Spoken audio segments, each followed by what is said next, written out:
Karon it's about time na hunungo na nato ng sigig pamasol. Kita na ang mutapos sa toxic na kultura nato. Naku, chika ba? Nahurot na jud ang akong kwarta. Guys, hindi mo maayo. Wala ko'y kwarta, hurot na sa parcel. Wa na'y kwarta, nahurot na.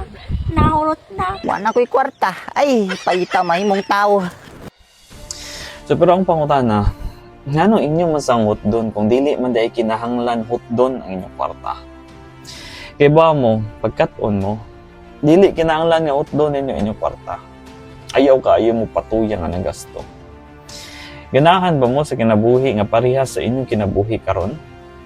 Naa naman unta kay trabaho aron padayon ang imong kita. Pero wala gyapon kay tinigom. Ano yung ana man ang nahitabo? Kaya ang inyong ginikanan, wala nang andam para sa inyong kaugalingon. Mabasol ba nimo sila inyong ginikanan? Dili. Ngano man. Kay sala man po na sa imong lolo ug lola gud. Mo na gibuhat sa imong lolo ug lola sa inyong ginikanan.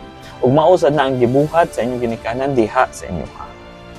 Karon it's about time na hunungo na nato ng sigig pamasol. Kita na ang mutapos sa toxic na kultura nato. Kita na mismo ang magtigom para sa atong kaugalingon aron kung matiguwang nata, dili na nato iasa sa atong mga anak atong panginahanglan. Ang masulti ra gyud nako ninyo, pagtigom mo pirmi. Dili lang para sa inyong kaugalingong kaayuhan, kundi para sa kaugmaon sa inyong mga anak.